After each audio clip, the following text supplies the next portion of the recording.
What's going on, people? Welcome back to another episode of the Gridiron Uncensored podcast. And it's the usual crew tonight, Blake, Trevor, and myself, Brendan.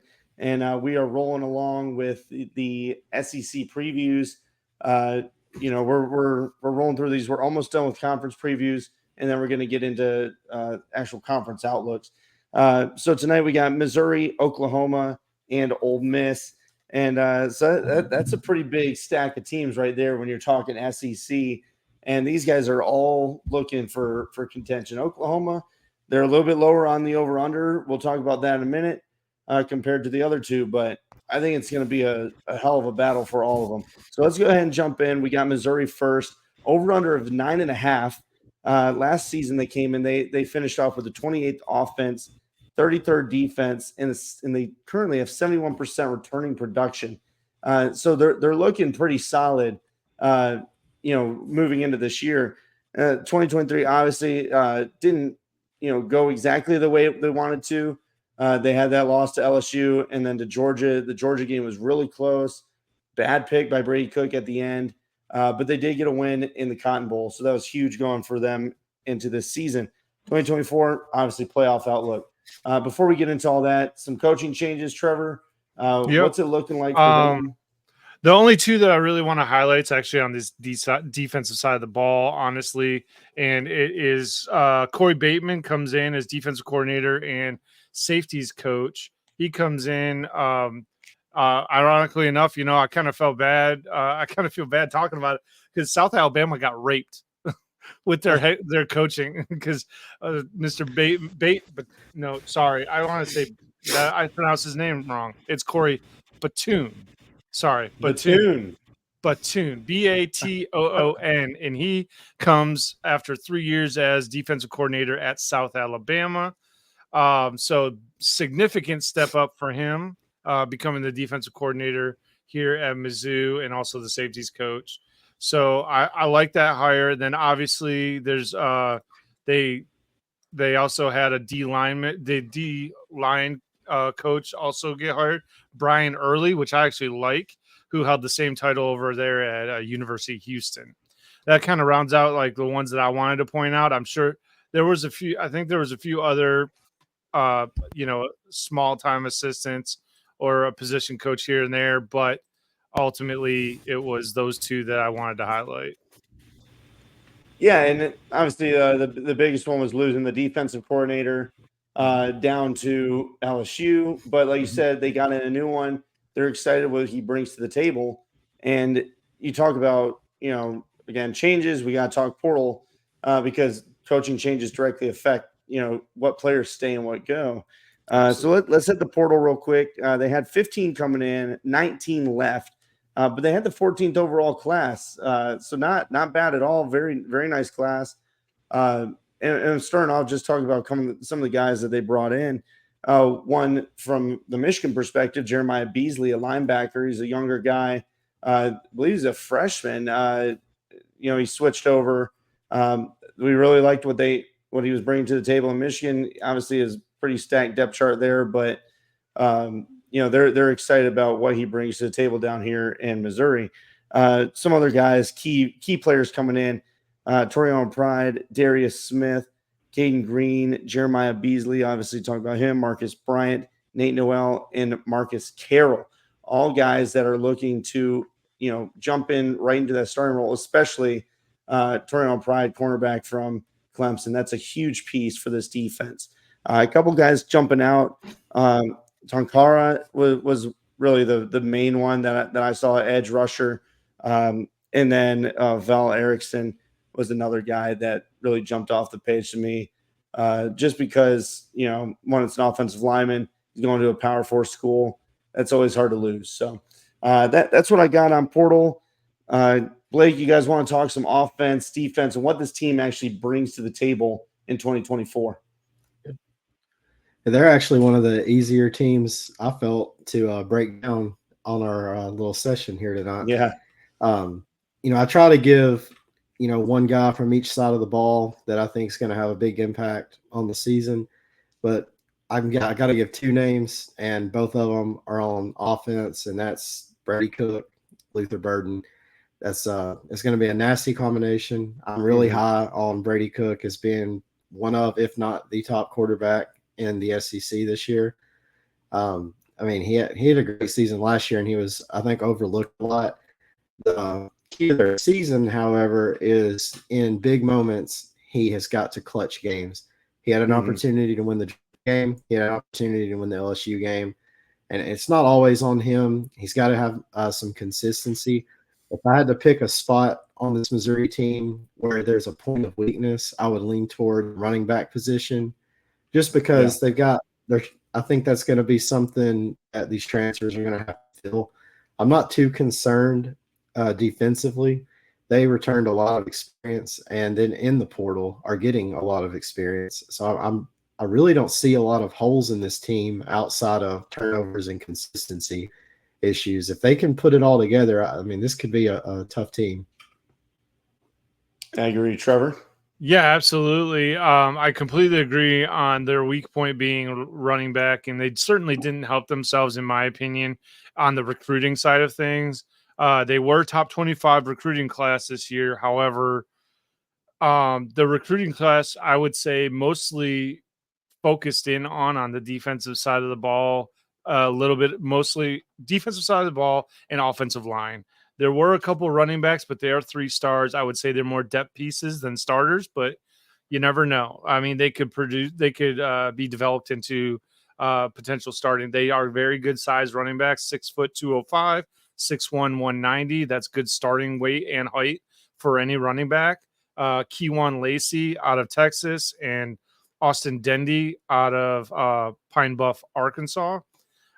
So I think that's potentially could be good depth pieces, but I did not see anything that, jumped off the page as far as the offensive side of the ball. That being said, on the defensive side of the ball, the one that kind of top of the notch as far as the recruiting class for this year is William Nwarni. I'm sorry if that's not how you pronounce it, but that's the way it looks. He is rated at 99, folks. He is an edge rusher, 6'6.5", 260 pounds. He is the second best edge rusher in the country. He is the 6th best player in the country overall, out of all commitments. So I tell you what, that is something that if I was a Missouri Tiger fan, I would be ecstatic about getting him into the organization, and more than likely being that highly rated, assuming his skill set translates well to the defensive coordinator's way of doing things. I would say that he is going to be at minimum a rotational piece. And yeah, they have cornerbacks. They got so many defensive players. They do have one good, decent wide receiver coming in, Courtney Crutchfield. There's someone to maybe look for as getting some potential fill-in time, because I feel like their wide receiver position could potentially have some need some help. But that's just me just kind of looking at it. But he is 97 rated overall, 43rd best player overall in the country. Yeah, hey, look, if there's a team that's been on the up and up, it's Missouri. With recruiting, the portal, everything else. And yeah, you guys, mention it. But offensively, with Schrader gone, you need to see the guys coming in from the portal step up, like Blake mentioned, Marcus Carroll, and then Nate Noel from Appalachian State. You really need them to jump in, and then the wide receiver core outside of Burden. Can those guys step up? Can somebody come in from the recruiting class and maybe make a splash? Defensive side, like you guys mentioned, huge moves on the portal. Mentioned Toriano Pride, Darius Smith from Georgia, big players that are coming in to help out. And honestly, I don't see many holes either, guys. I think this is going to be a very strong team. Let's talk some schedule then and see what they actually have to contend with, because I think it's pretty easy when it comes down to it. I was going to bring that up. That is, they've got a lot going for them. That's why I said they could really make some noise, because I see maybe 2 games that could cause a problem for them, and they're both road games. A&M and Alabama. I mean, I agree with that. for the most part. And I say Alabama simply because it's at Tuscaloosa. Right. And that's a tough place to play. I know I've been seeing stuff on social media like, oh, Alabama's overhyped or something like that. Like, no, it's not. No, it is not. That place at night is rocking majority of the time. But Blake, I don't know how you feel about it, but I feel like Missouri, depending on how the Alabama game goes, it could potentially be a problem going back home and then having to get back South amped up Carolina. for Oklahoma. Oh yeah. And that I mean Texas A&M going into College Station, yeah, that could potentially be a problem, but I don't think so. I think they are more talented than Texas A&M at this point, in my opinion. And I mean, I don't know what Elko is going to do, but I mean, I like Elko as a coach, but Missouri's got their head coach and was there last year. So, but I think Oklahoma is going to be a bigger problem than what people are letting on. And I'll touch on that a little bit when we go forward. But yeah, I think those two games back to back is trouble. Yeah, look, the good thing about the Texas A&M game, even though it's in College Station, you do get a bye week prior.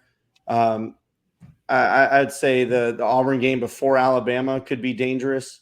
Don't let that trip you up. And then, like I said, you're finishing out the season. If you go in, you beat all these teams, you go play Oklahoma off a bye week.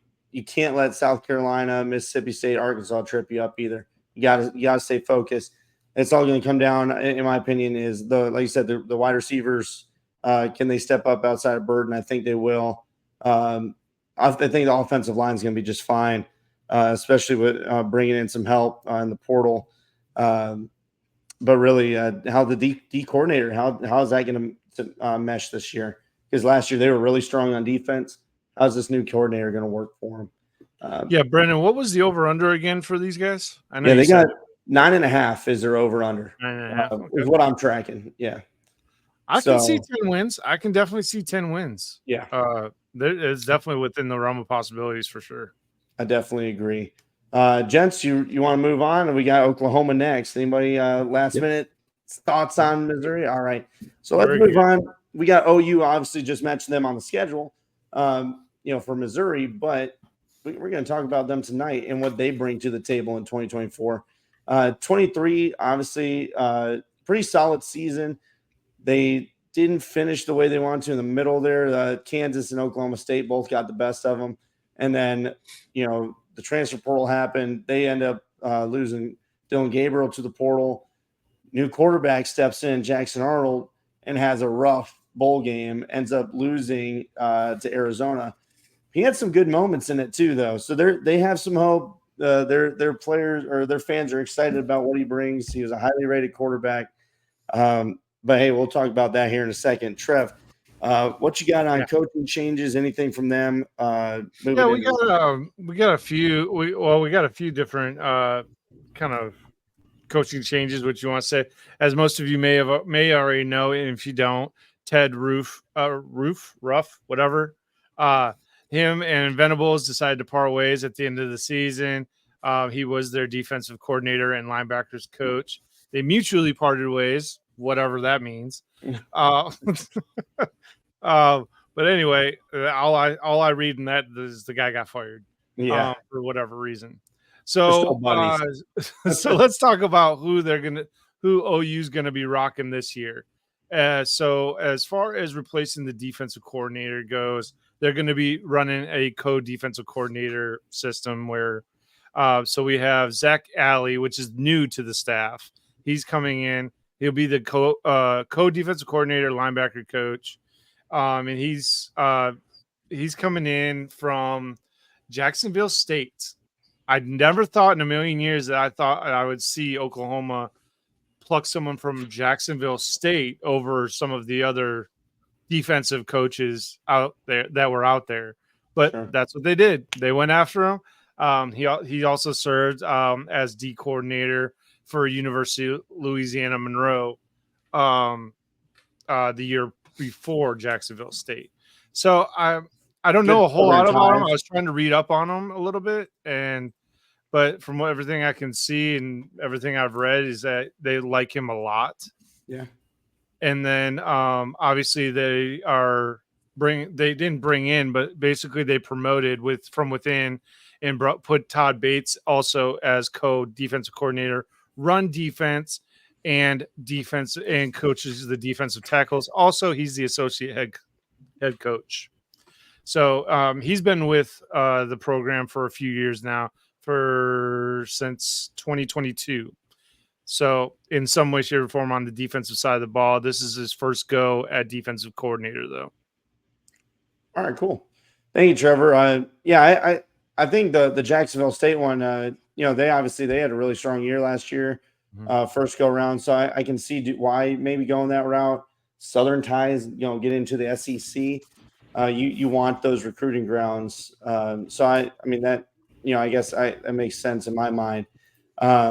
Let's talk a little bit of transfer portal real quick for Oklahoma, because I thought they again had a solid class, 20th overall. They brought in 16. They lost 25. Losing a coordinator again, you're going to do that.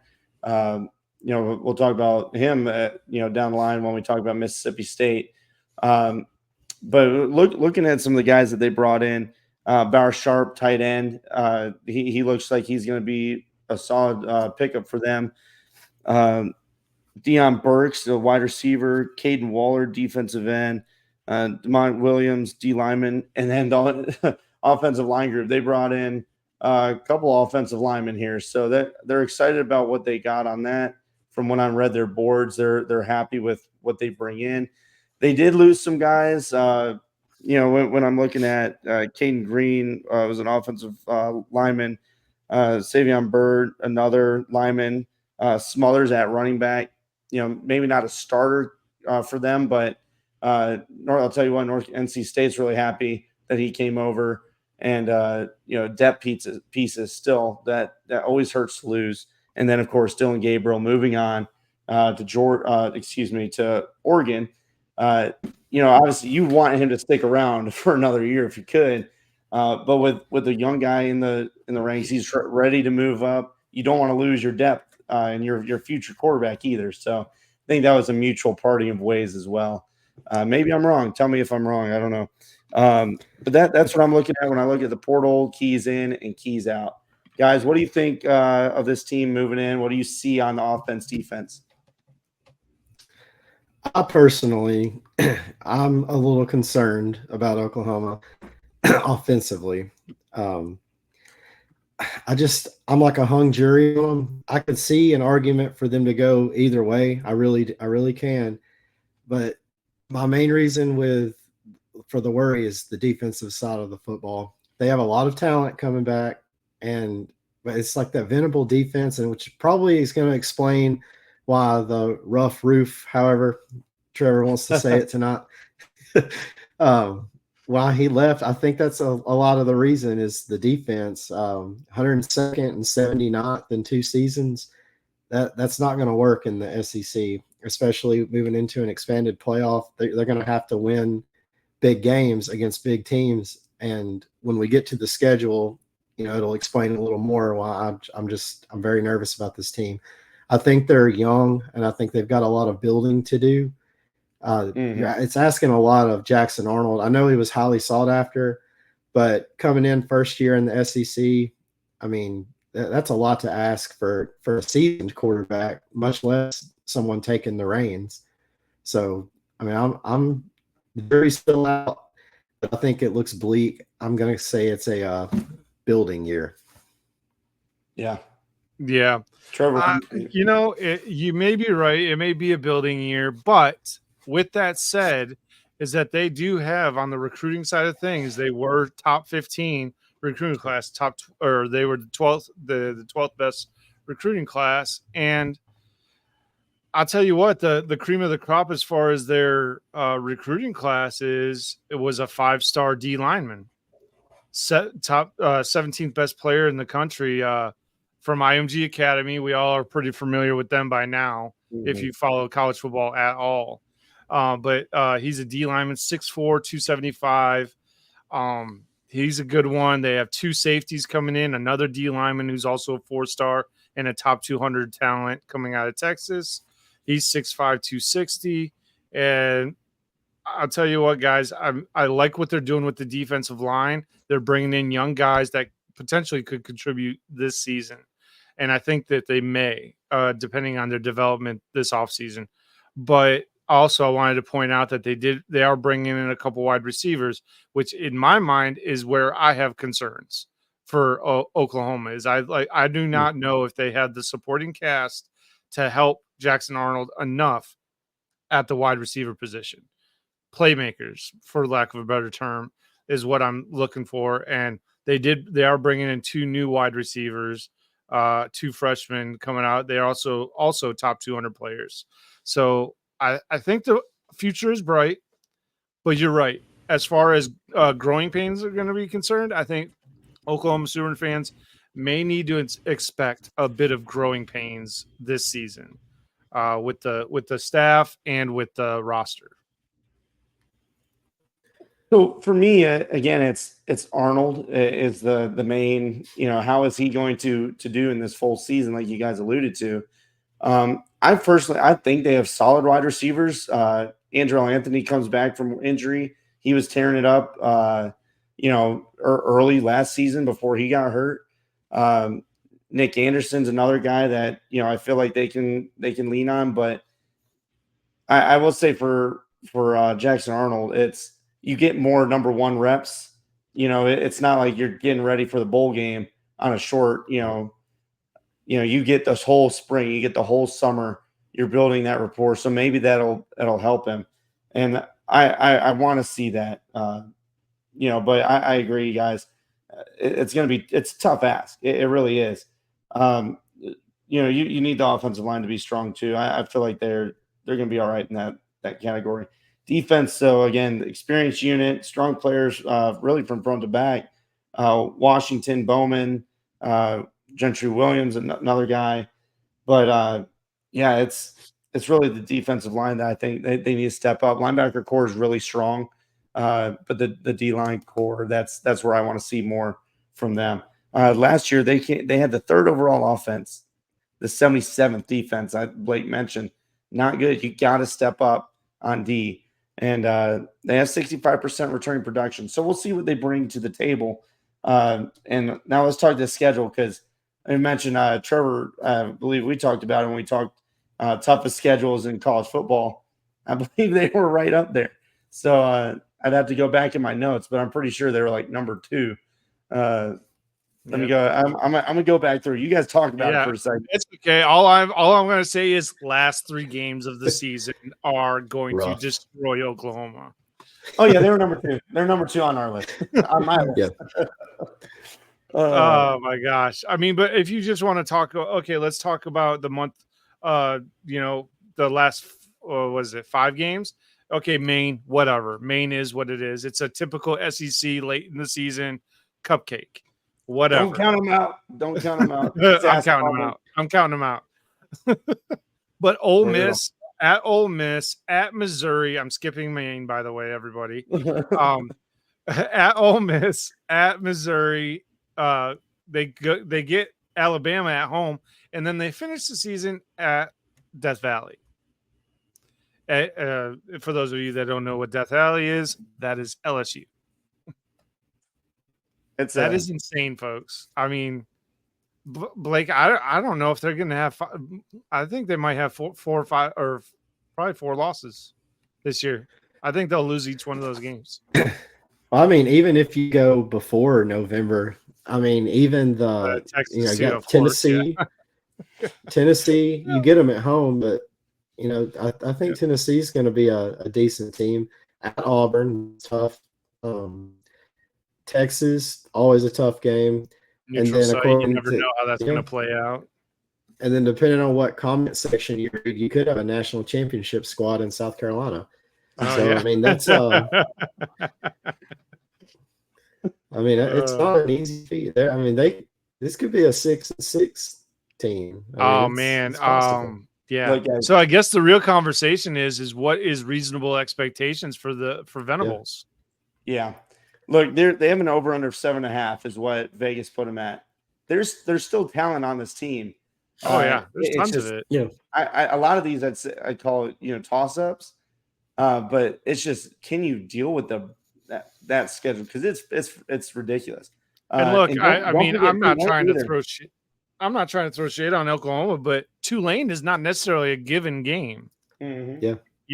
I mean, Well, granted, the talent level between the two teams are probably skewed in Oklahoma's favor. However, that being said, you never know. Yeah, and a good recruiting start doesn't would matter at be that. Go ahead, Blake. they've got to get that defense in the top 50. Yep. Yeah, And I'll 100%. put that specifically in my notes. If they're not top 50 defense, it's going to be a losing year. yeah, Yep. yeah. They gotta get that D figured out. Jackson Arnold's got to be solid. I can see hope and some potential, but the schedule is just tough, man. Yes, I mean, even if you give them Auburn at Auburn, and you give them Temple, Houston, and Tulane, like Blake said, it's a real possibility. Tennessee beats them, Texas beats them, Ole Miss beats them, Missouri, Alabama, and LSU. I think that last 3-game stretch, I feel like is going to be a 1-2 stretch. I don't know who they're going to win against, but I imagine they're going to squeak one out against somebody. If I was to guess, it'd probably be LSU. Yeah, I mean that's going to be a hell of a game right there at the end of the season. It will be. I don't know. 6-6 could be likely, guys. So just prepare yourselves and maybe give Venables another year. You guys got a get too tough draw hasty. this season for the SEC schedule for sure. Yeah, yeah. Maybe next year you'll get the Missouri slate. Yeah, right. Well, let's go ahead, guys, and jump on to the next team if you're down for it. We got Ole Miss next, another team that we just mentioned on this schedule. Let's go ahead and get into it. 2023 saw a loss to Alabama, a loss to Georgia in a big way. They won the rest of their other games. They got 11 wins for the first time ever. So I mean that's great. But again, you lost your biggest games. Really didn't do much against Alabama at all, and then Georgia got absolutely eviscerated. Yeah, good job. You beat LSU in a shootout, a game of zero defense. So let's look at 2024. And what they're bringing in, because they bring 70% production back. They had the 13th overall offense last year, 68 defense. But I mean, they've been attacking the transfer portal, gentlemen. Trevor, what are you seeing? Any changes on the coaching staff? Nothing's too major. I feel like George McDonald is being named as the wide receivers coach and passing game coordinator, and Joe Cox joins the Rebels and will coach the tight ends and act as an assistant coach. All right, that's really the only major other changes. Otherwise, Lane Kiffin has kind of kept his coaches on staff for the most part, but that's not surprising because Ole Miss does fork out the dough for their football team for sure. Yeah, they've definitely been going all in money wise. They won't like to hear it, but it's true. Let's not kid ourselves. You get the number one transfer portal class, absolutely dominated it. Yeah, they did too. You're looking at. I mean, when you talk about key in, I've got like 2 lines full. DeQuan Wright, Chris Paul. You got Walter Nolan, obviously the biggest one came over from Texas A&M. Logan Diggs, Trey Amos, Amos from Alabama coming over. You got edge rushers coming in, wide receivers, offensive linemen. I mean, it's just you guys are loaded in this team in offense, defense stack. You did some key losses. Trying to read that again. Quinshawn Junkins. I mean, they lost Quinshawn Junkins, obviously. Yeah, so you lose 2 running backs and Junkins and then Riscano to Arizona. Amarian Walker did come in from Michigan. He went back to Michigan, so that's that's a loss. He's a very athletic guy. They got Logan Diggs to replace those 2. I mean, they got him from LSU. So I mean, it's kind of like I don't know. Yeah, what you brought in, I think, kind of outweighs the losses there, or at least can minimize that easily. 25 out and 24 in. So, yeah, what are you guys thinking when you look into this offense, this defense? There's a lot of hype on this team, gentlemen. What are you seeing? You got to obviously start with the transfer portal, and my key players for LSU or Ole Miss was Jackson Dart, offense, and then I think Walter Nolan. I think he's going to have an immediate impact. The dude is an absolute. He's a physical monster. Yeah, and I mean, I think he's immediately going to make an impact on that defense, which leads to the key of the season is their defense. If they want to make noise in the SEC, finally, their defense is going to have to stop the teams in the big games, which they don't do well. They beat everybody else. They average 35 to 40 points a game. But then when they play the Alabamas, the Georgias, the LSUs, they struggle and they give up a lot of points. If the secondary can come together, stop some teams for once, I think the offense is there. I mean, I don't even have anything to say about their offense. Kiffin, with the worst team, he's always going to have a good offense. He always has averaged 30, 35, 40 points a game with whatever team he's ever been with. Yep. He knows how to find the end zone. And, I'm a Jackson Dart fan. I think he's an efficient quarterback, but they've got to do it defensively in the big games, or it's just going to be another, standard 8-4 season. Yep. But I have more to say when we get to like the actual predictions later this year about Ole Miss and their schedule. When we talk about it, I think it does benefit them a little bit. Right. And speaking of the offensive side of the ball, I know they lost the running backs, but they did bring in a 17th ranked recruiting class on top of the transfer portal class, which I think is really good considering how much time they put into doing the transfer and still managing to do a top 20 recruiting class. On top of that, they did manage to get the second best wide receiver in the country in Deion Smith, a 6'4", 190 wide receiver out of Mississippi. And I think that's a huge get for them. And I would imagine that red zone opportunities are going to be plentiful for a 6'4" wide receiver, especially if you put a little more weight on that frame. I think that would be something that Lane Kiffin will be all about. They did get a couple really good defensive linemen and what I would consider depth pieces on the recruiting side of things. So in my mind, the Ole Miss Rebels did it reverse. They concentrated on the portal and then they used the recruiting in high school ranks to create depth. Maybe not immediate starters, but I do think there's a few players in here that will make an impact this season. Yeah, they've really been doing a good job. And like I say, before last year, it was a lot of that kind of like, are they going to do it again this year? Are they going to do it again this year? And it usually doesn't do anything. Last year, they were able to get to 11 still with a bowl win. But like you said, Blake, you got to beat the big ones. And this year, with Jackson Dart coming back, the team's loaded at wide receiver. You got big tight end and Price scoring. Running backs is I think, again, you lose some guys, but you bring in guys like Dominic Thomas, coming in from Georgia State, I believe it was, and then Henry Parrish coming over from Miami. So you're getting guys in that can step in. Line play, you've got 3 returning starters, but you go out and get a whole bunch more guys from Washington and Bulow and Calepo, and then Diego Pounds from North Carolina. So, you're getting guys in to fill needs and even depth. If you don't like how they're fitting, it's still depth pieces, and you're building a line. So this team's going to compete offensively. As I mentioned, everybody's hit it. Defense got to step up. They've loaded up on the portal. Plenty of guys coming in. Edge from Florida, gentleman named Princely.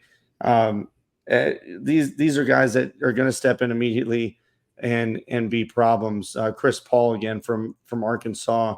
Huge moment. And then Walter Nolan, of course. So, guys, let's talk some schedule because this team is going to be dangerous. I want to see what you guys think on this schedule. It's pretty solid. I see a couple of trip up games. I mean, their Yeah. biggest game is obviously Georgia, Yeah. but there are some teams like I think Kentucky is a trap game.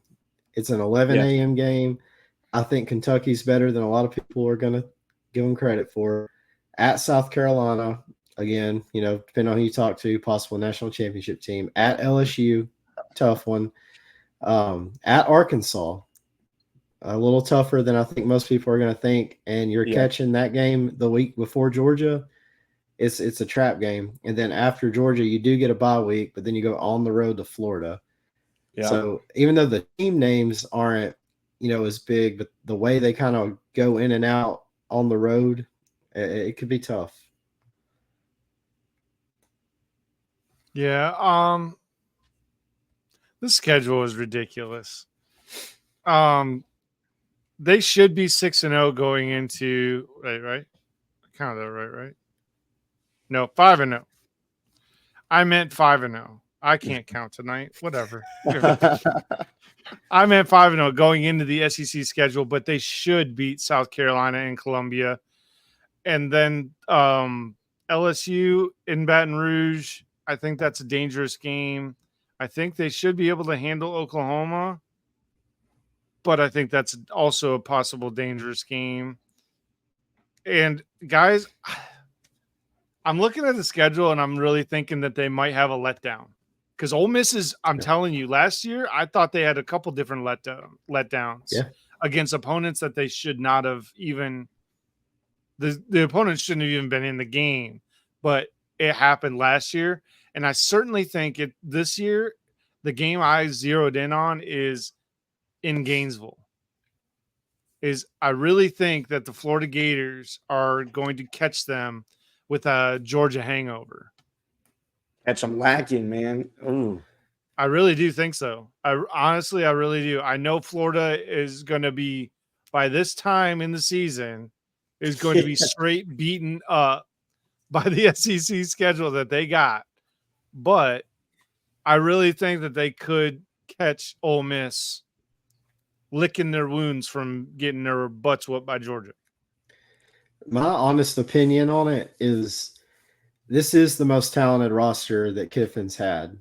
And especially defensively, I think this is the best defensive team he's had. My issue is it's notorious of Ole Miss to have these talented teams, almost Texas A&M like, but not as bad as Texas A&M at dropping the ball. But that the pieces are there, but they always drop the games that matter. Yep. And I feel like Kiffin at some point is going to be coming into like that James Franklin seat where, all right, you've got us winning all these games. Like, well, when are we going to get these championships? Like, when are those coming? Yeah. And I feel like he's getting to that point. I feel like Kiffin in his mind probably says, well, my time's now that Daddy Saban's gone. He's got to do it. I mean, he's got to make some noise with the roster he's got this year. The great thing too that's going for them is they have the expanded playoff. It's not like when you're fighting for just the 4 spots and you get screwed. 1 week you have a bad week, you get left out. This team, if this team, they have to go 11-1 to give themselves a shot. You think so? I think so. This season, I think so. I agree because when you look across all the conferences, that's true. Look at how many teams that you could come up with that could be a 2-loss team at the end of the season. That's very true. And you're talking 12 spots. I mean, it's and 5. 4 of them are going to be automatically gone. 5 or 5. Yeah, 5. I mean, yeah. Yep. So. Yeah, there's not a lot of room for margin of error. It's not going to affect the regular season as bad as I thought it would, for now, anyways. Yeah. But because I think we're going to still puts a premium on wins, because they still only have 6 spots to fill. Yeah, right. So it's going to be interesting. I'm telling you guys, I think this season's going to be really, really fun. It's going to be insane. Not just for the power forward guys, but for group of 5 in the battles that come in for them too. But this season's tough for Ole Miss, but they've got the talent to go out and win every single game. They just need to put it out. They need to do it. So we'll see what happens. And obviously kickoff is nearing. And guys, anything else before we shut down on this episode? Nah. Awesome. Pretty Well, much covers it. We got another busy one coming up next. Yeah. Well, we appreciate you guys, of course. Please like, subscribe, all that good stuff. Right share, talk to your friend somewhere down here. Right below, right below Blake there. Just go on and hit it.